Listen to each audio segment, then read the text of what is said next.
Good evening, welcome to Washington. I'm Brett Baer. One of the most heavily traveled transit stations in the Northeast is a disaster scene tonight. A train packed with commuters on their way to New York City failed to stop as it crashed into a New Jersey rail station at the height of rush hour.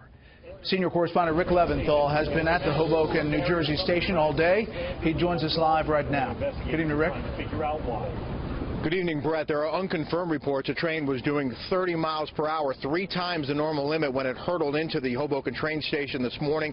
The NTSB did not confirm that at a news conference that just wrapped up, but did tell us that the engineer who was hurt in the crash has been released from the hospital and will be speaking with investigators.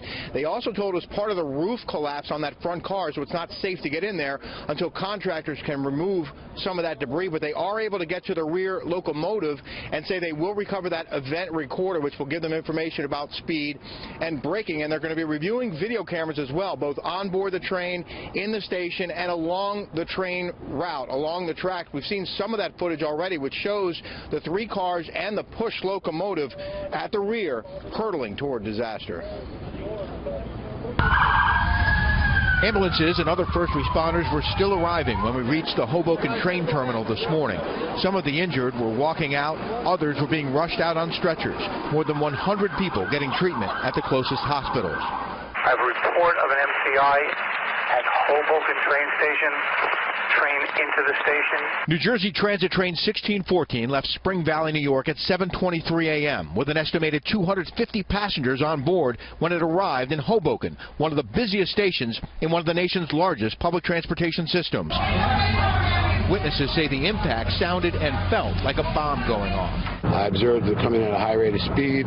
It went over the bumper block, basically through the air, traveled about another 40 feet, came to a rest when it hit the wall of the waiting room. Lights went out and just didn't stop, and people were falling over who were standing, and then it just the roof came down.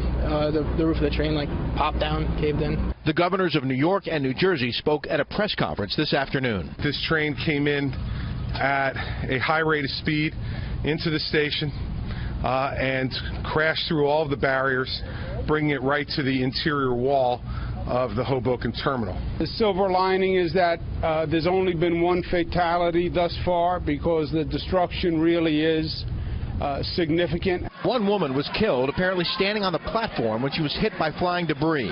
The engineer in the front car was found semi-conscious and vague, according to a source at the scene.